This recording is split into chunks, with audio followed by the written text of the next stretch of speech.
इसलिए बिना कुछ कहे पति के पास जाकर बैठ गई। मेरा कंधा पति के कंधे के साथ लग गया तो वो फौरन मुझसे दूर हुए कि उनका कंधा दोबारा मेरे कंधे के साथ ना लग सके। मैं पति से हर बात क्लियर करना चाहती थी कि आखिर वो मेरे साथ ऐसा क्यों कर रहे हैं। मैंने एक बार फिर पति की तरफ देखा और डरते डरते पति का हाथ थाम लिया। मेरा हाथ महसूस करते ही फौरन विनायक ने अपना हाथ छुड़वाया और उठ खड़े हुए।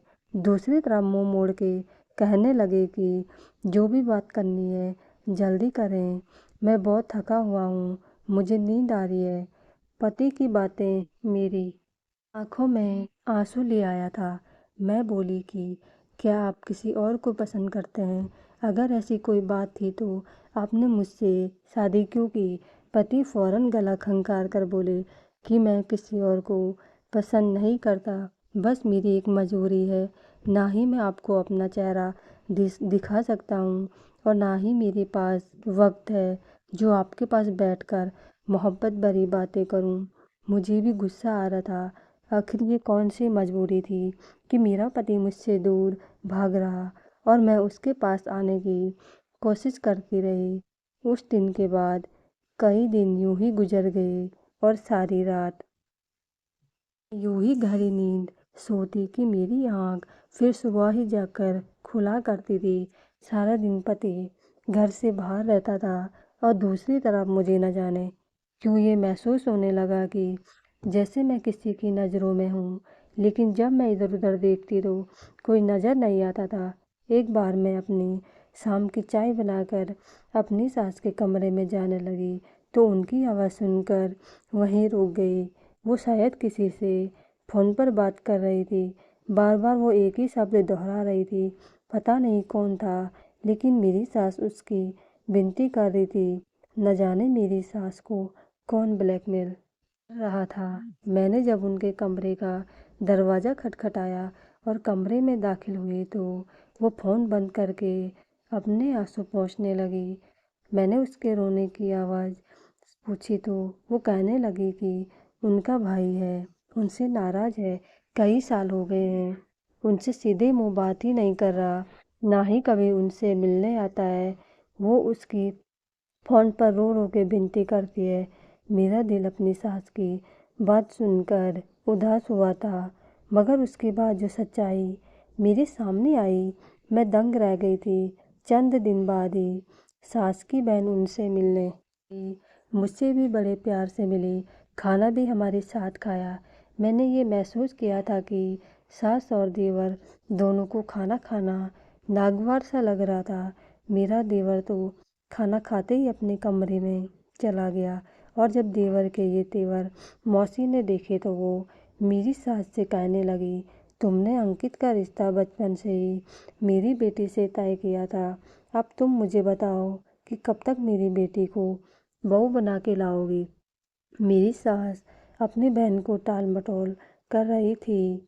मुझे यह महसूस हुआ कि जैसे वो अंकित की शादी अपनी बहन की बेटी से करना ही नहीं चाहती। अगले दिन मेरी सास अभी सो ही रही थी। मैं और मौसी जाग गए। मैं किचन में अपने लिए नाश्ता बना रही थी, तभी मौसी भी वहीं आ गई। मुझसे कहने लगी कि मैं उनके लिए भी नाश्ता बना दूं। मैंने उनके लिए भी नाश्ता बनाया और हम एक साथ नाश्ता करने लगी। मौसी मुझसे कहने लगी, विनायक नज़र नहीं आ रहा, अब तक सोया पड़ा है। कल से मैं आई हूँ, उस लड़के को मिलने की भी इच्छा नहीं हुई। मैंने कहा, वो सुबह सवेरे ही काम पर चले जाते हैं। कहने लगी, चलो सुबह चला जाता है तो रात को वापस कब आता है? मैंने कहा, वो बहुत देर से आते हैं। मेरी बात पर मौसी खामोश हो गई थी, फिर अपनी चाय पीने लगी। मुझे एकदम से अपनी सास की भाई का ख्याल आया तो मैंने भी जिक्र कर दिया।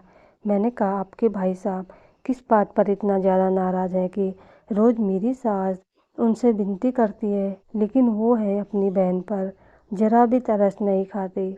मेरी बात सुनकर मौसी हैरत में पड़ गई।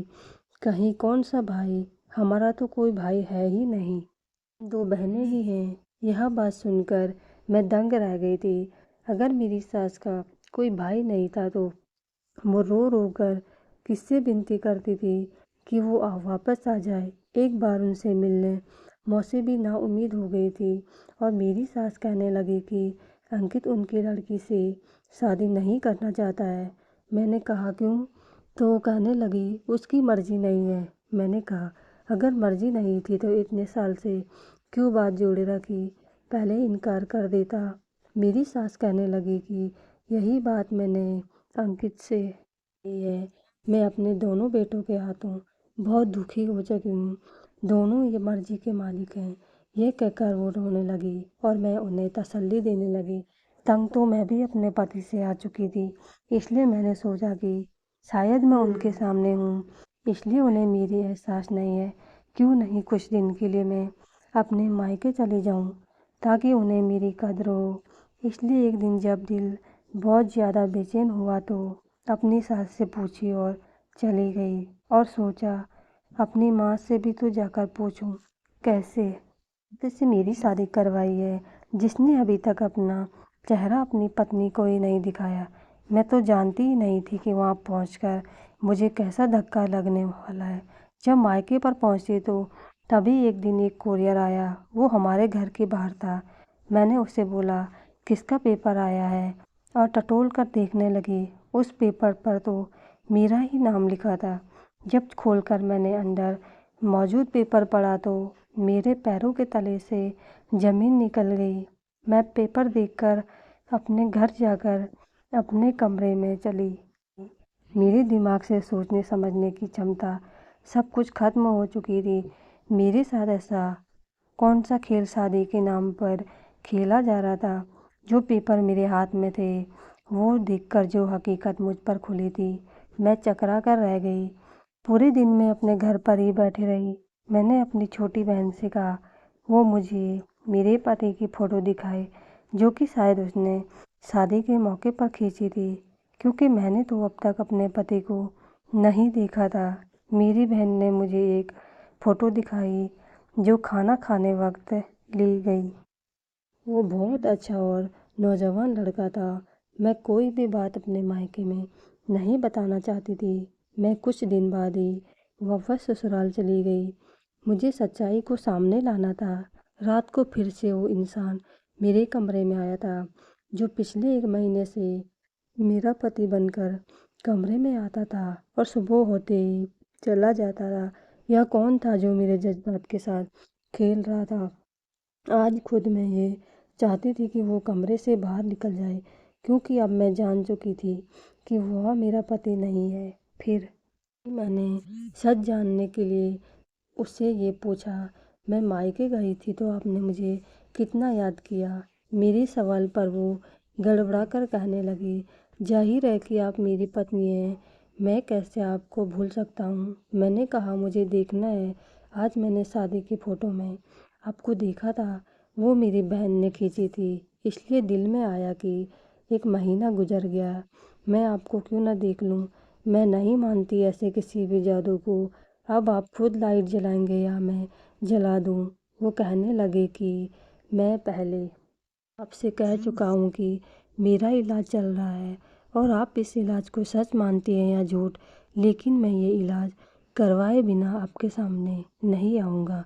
अगर आप मुझे रोज़ यूँ तंग करेंगी तो मैं आज के बाद आपके कमरे में भी नहीं आऊँगा। और यही कहकर वो कमरे से बाहर निकल गए। मैंने अगले दिन उनसे माफ़ी मांगी और फिर से मेरे कमरे में सोने लगी, लेकिन उनके सोते ही मैं सोफे पे जाकर सो जाती थी। मैं सोच रही थी कि किस रात उस इंसान का सच सबके सामने। अगले दिन अपनी नौकरानी को यह कहकर घर पे रोक लिया कि मेरी तबीयत कुछ ठीक नहीं है। उसने भी कोई ऐतराज़ नहीं किया था। रात को मैंने नींद की दवा दूध में मिलाकर नौकरानी को वो दूध पिला दिया और उसके बाद उसे अपने बिस्तर पर सुलाकर खुद कमरे में छिप गई और वहाँ छुपी जहाँ कमरे की लाइट के बटन लगे हुए थे।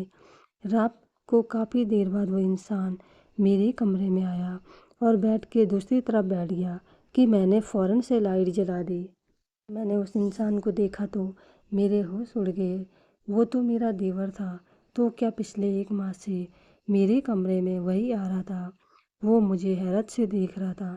मैंने कहा कि तुम्हें शर्म नहीं आई यूँ मेरे कमरे में आते हुए। उसने कोई जवाब नहीं दिया। मैंने वो पेपर अलमारी से निकाल कर उसके मुंह पे मारा और रोने लगी। वो पेपर डिवोर्स के पेपर थे, जिसमें मैं खत में मौजूद था, जिस पर लिखा था कि मैं किसी और से शादी करना चाहता हूँ, लेकिन मेरी माँ ने ज़बरदस्ती मेरा रिश्ता तुमसे दिया और मेरे लाख मना करने के बाद भी मेरा तुमसे विवाह करवा दिया। लेकिन मैं शादी की रात ही भाग गया था और अब तो मैं डिवोर्स पेपर भेज रहा हूँ ताकि तुम जिससे चाहो शादी कर लो। उस वक्त मैं चकरा कर रह गई थी कि जब मेरा पति शादी की पहली रात ही भाग गया था तो कौन मेरे कमरे में आता है और मेरा देवर बनकर मुझे धोखा दे रहा था। मैंने उसका कॉलर पकड़कर उसे झकझोर के रख दिया कि उसने मेरे साथ ऐसा क्यों किया। वो कहने लगा, मैंने आज तक आपके साथ ऐसा नहीं किया कि आपको या मुझे शर्मिंदगी उठानी पड़े। मैंने जो कुछ किया अपनी माँ के कहने पर किया, क्योंकि विनायक भाई शादी की रात थी भाग गए थे। मेरी माँ डर गई थी कि अगर यह बात फैल गई तो क्या होगा, इसलिए मुझे कमरे में जाने का कहती हैं ताकि आपको इस बात का शक ना हो जाए और बात बंद मुट्ठी में ही रह जाए। लेकिन मैंने आपके साथ कुछ भी गलत नहीं किया।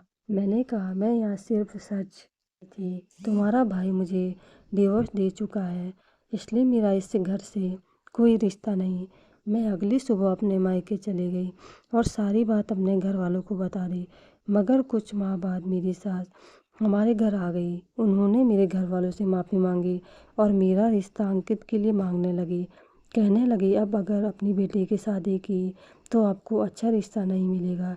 गलती मेरे बेटे का है और सज़ा आपकी बेटी को ही क्यों काटनी पड़े। मैंने विनायक से बहुत विनती की वो वापस आ जाए, लेकिन वो नहीं आया और इसके लिए मैं बहुत शर्मिंदा हूँ। लेकिन मैं अपनी गलती को सुधारना चाह रही। मेरे मम्मी पापा ने मेरा विवाह अंकित से करवा दिया। सच ही कहते हैं, एक औरत ही औरत का घर बर्बाद भी करती है और आबाद भी करती है। आज मैं अंकित के साथ बहुत खुश हूँ। अंकित और मेरी सास ने विनायक से सारे रिश्ते खत्म कर दिए हैं।